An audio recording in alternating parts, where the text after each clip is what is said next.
राधे राधे प्यारे भक्तों, आपका हार्दिक स्वागत है हर हर भक्ति परिवार में।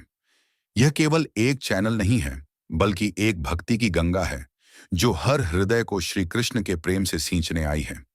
यहाँ आपको सुनने को मिलेंगी भगवान श्री कृष्ण की मधुर लीलाएं, शिव पार्वती की दिव्य कथाएं, अमरनाथ, द्वादश ज्योतिर्लिंग और पौराणिक यात्रा की महिमा, और वे सारे प्रसंग जो आत्मा को शांति और मन को भक्ति से भर देते हैं।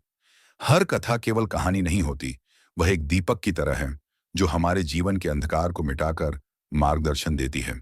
श्री कृष्ण कहते हैं, जो भक्त श्रद्धा से मेरा स्मरण करता है, मैं स्वयं उसकी रक्षा करता हूं। तो आइए इस भक्ति यात्रा में हमारे साथ जुड़िए। अभी लाइक करें, सब्सक्राइब करें और घंटी का बटन दबाइए। हर नई कथा, हर नया भजन और हर दिव्य प्रसंग सबसे पहले आप तक पहुंचे। याद रखिए प्यारे भक्तों, जहां भक्ति है वहीं भगवान है, और जहां भगवान है वहां सुख, शांति और आनंद स्वतः ही उतर आता है। हर हर महादेव, जय श्री कृष्ण, जय श्री राधे। भारत भूमि संतों, ऋषियों और अवतारों की भूमि है। जब जब अधर्म बढ़ा है और धर्म की रक्षा असंभव प्रतीत हुई है, तब तब स्वयं भगवान ने अवतार लेकर मानव समाज को नई दिशा दी है। ऐसे ही दिव्य अवतारों में से एक है भगवान श्री कृष्ण का जन्म। श्री कृष्ण केवल एक बालक या राजा नहीं थे, वे प्रेम, नीति, धर्म और भक्ति के प्रतीक थे। उनका जन्म एक अद्भुत घटना है, जिसने संपूर्ण मानवता को यह संदेश दिया कि अंततः धर्म की ही विजय होती है। श्री कृष्ण जन्म की पृष्ठभूमि। प्राचीन समय में मथुरा नगरी का राजा कंस था। वह अपनी प्रजा पर अत्याचार करता और धर्म का नाश कर रहा था। उसकी बहन देवकी का विवाह यदुवंशी वसुदेव जी से हुआ। विवाह के अवसर पर ही आकाशवाणी हुई कि देवकी का 8वां पुत्र ही कंस के मृत्यु का कारण बनेगा। यह सुनते ही कंस क्रोधित हो गया और देवकी को मारने का प्रयास करने लगा। परंतु वसुदेव जी ने वचन दिया कि वे अपनी संतानें उसे सौंप देंगे। कंस ने दोनों को कारागार में डाल दिया। देवकी के एक एक करके 6 पुत्र जन्मे, जिन्हें कंस ने निर्दयता से मार डाला। 7वें गर्भ में भगवान बलराम जी ने योग माया की प्रेरणा से रोहिणी माता के गर्भ में प्रवेश किया। इस प्रकार देवकी 7वें पुत्र से बच गईं। अष्टम पुत्र का दिव्य जन्म। इसके बाद देवकी ने 8वें पुत्र को गर्भ में धारण किया। वह समय था भाद्रपद मास, कृष्ण पक्ष की अष्टमी, रोहिणी नक्षत्र और मध्य रात्रि का। कारागार में घना अंधकार छाया हुआ था, परंतु अचानक एक दिव्य प्रकाश प्रकट हुआ। देवकी और वसुदेव जी ने देखा कि उनके पुत्र का जन्म हुआ है, और वह कोई साधारण शिशु नहीं, बल्कि स्वयं भगवान विष्णु अपने चतुर्भुज रूप में प्रकट हुए हैं। उनके हाथों में शंख, चक्र, गदा और पद्म शोभा पा रहे थे। भगवान ने माता पिता को आश्वासन दिया और कहा, अब आप भय मत कीजिए। मैं आपके घर बालक के रूप में जन्म लेकर इस संसार में धर्म की स्थापना करूंगा। आप मुझे अभी गोकुल में नंद और यशोदा के घर ले जाइए। वसुदेव जी की यात्रा।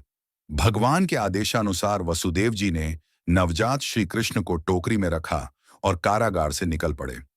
अद्भुत यह हुआ कि कारागार के द्वार स्वयं खुल गए, सैनिक गहरी नींद में सो गए और पहरेदार कुछ देख ही न पाए।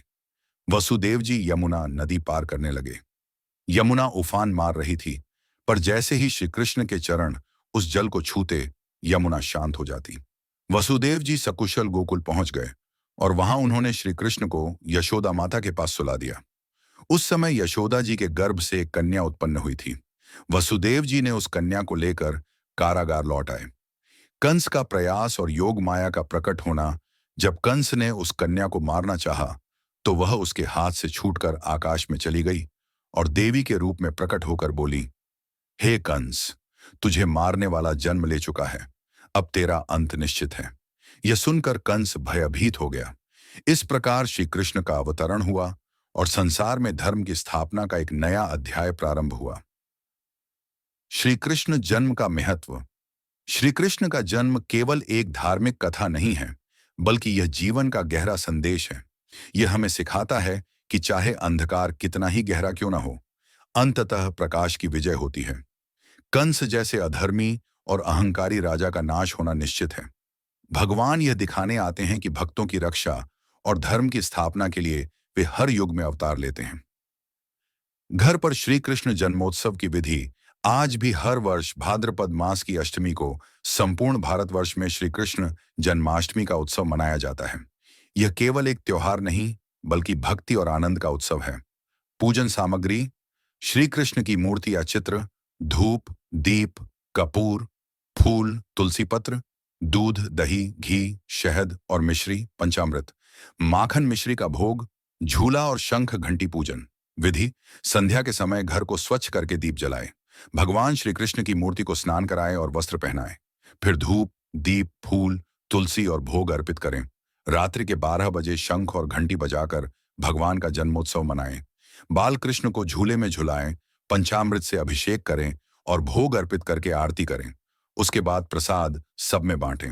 उपसंहार: इस प्रकार श्री कृष्ण जन्मोत्सव हमें यह शिक्षा देता है कि धर्म और सत्य की शक्ति सबसे बड़ी है।